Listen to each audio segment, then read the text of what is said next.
Strong right here is called Live to Win. You know, it's about never giving up. You gotta persevere. Stay focused, stay strong. You know, it's gonna be many obstacles, but just gotta keep going, man. Never give up. Give it your all. Follow your dreams. You know, being a dad now is different. You look at life so different. Love you, champ. Once again.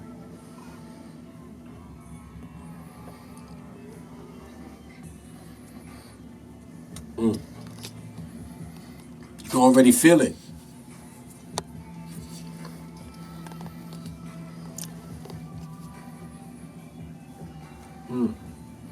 It's like something about to happen, like it's about to go down. You know what I mean? But it's about to get real inspirational.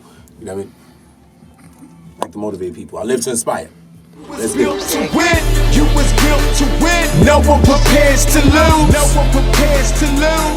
But if you do, you gotta get back up. You gotta get back up. You gotta get back up. You gotta get back up. You gotta get back up. You gotta get back up. You gotta get back up. You gotta get back up. You gotta get back up. You gotta get back up. Cause you was built to win. Don't you dare count yourself out. Count yourself out. Not for a second. Not for a second. Knowing damn well you done learned your lesson.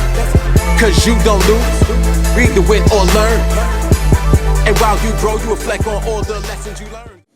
In the way that we have to do, you understand? But there's nothing that person was traumatized about that has something to do with you. So you don't know the term mental slavery? No, of course, yeah. So how could you say, and how could you agree that you know that term, but then say that what happened back then is not affecting people in such a way now? Like, yeah, it shouldn't hold us back.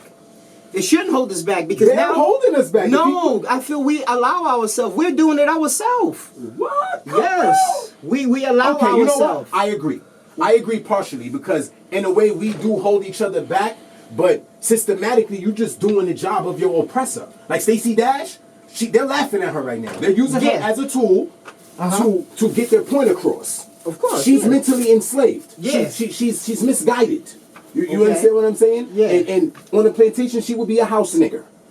Yes, she would. I'm sorry to disappoint you, but what happened back then is still relevant to what's going on now because it was years in the making. Like they planned what would take place now hundreds of years ago. You don't just build a company, come up with a game plan, and then when the company is at its peak, you forget about what you did to get it there. No, you don't. Of course. But I feel like these so-called things that are being put in place are ways to test us. It's either they make you or break you.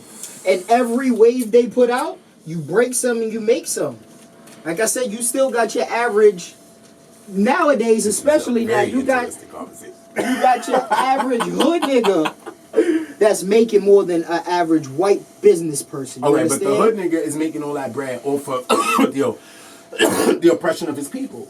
No, how do you feel that? All right, and if he's hustling, what is he selling? It doesn't matter how, because they got niggas who scam now.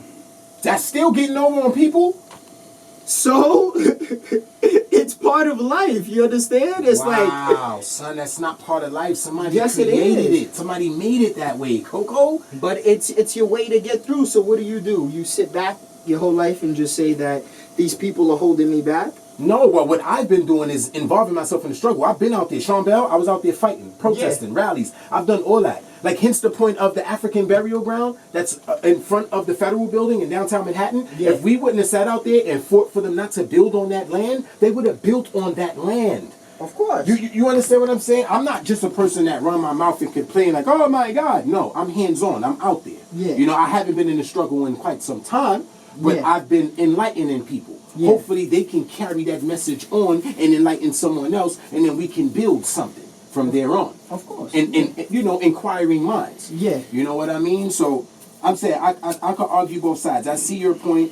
You know what I mean? I've been having these conversations quite often. Yeah.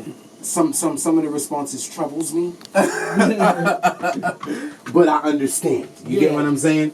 And the thing is, like, I just don't want to completely take on your opinion because I feel like if I do, I'm kind of selling my people short. Yeah. You understand what I'm saying? Because yes, I do agree. You know, look at me. You know, I'm from the hood. I struggled. I've been through a lot of shit, but look where I'm at.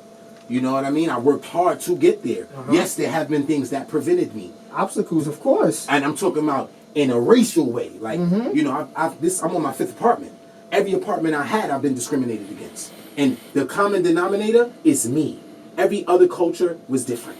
So I can name the cultures individually, but the common denominator was me. And their argument was just about my culture and my ethnicity and my skin color. And I asked them, do they even know about my culture and my ethnicity? Has they educated themselves on my history? And they said no. So how could you make these type of statements and assumptions when you haven't even educated yourself about a culture that you're criticizing and you're being racist towards? That's a fact, but it's nowadays it's not even particularly as a race, it's a lifestyle, because I'm not black. My race skin is not that color, but I get treated the same way. Your average, yeah, but still, like, if you first people look at a white person, you understand, next to so-called a black person, right? And they'll look at the black guy as the bad guy first. Say not. No, I agree with you. Right? In my case, it's not like that. It's just the way we carry ourselves. People, perception is key in this world. And people perceive us however they want to. Yes and no. It doesn't matter. Your first look at a person, it's not how they really are. It's how you feel they are. But somebody created that vision for me. No, you created yourself. Really? Yeah. I don't control television to constantly see how they depict people on TV. When I look at a TV show and I see a Latino individual, you know what they're doing? They either cleaning, being a maid, being a babysitter of some sort.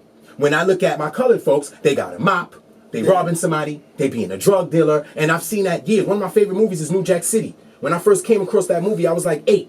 But Pete, you didn't even notice how perception isn't that strong to the mind because you've watched those same things and you didn't turn to the streets and do them. No. I was in the streets heavy. No, but it's still not the same way. People blame things that other people doing on that person. It's not fair. They blame these kids shooting up Columbine on games and rap music and all that. That's not what's doing it. That person is doing. A gun doesn't kill a person. A person with the gun kills a person. So, but you don't think nothing influenced the thoughts in their head to even... No, they just sat there and mustered it up on their own. No, I feel it's that person, yes. Wow. Because I feel we can both look at the same painting and see different things from it. Okay. Agree to disagree. Just as we doing right now. We just did it. Agree to disagree. We just did it. But that's what I'm saying. No, I'm saying I'm good. I'm ready to get in the booth now. That shit got me ready to go. I'm driven. Drop that beat. This is crazy. You was built to win. No one prepares to lose. No one prepares to lose. But if you do, you gotta get back up. You gotta get back up. You gotta get back up. You gotta get back up. You gotta get back up.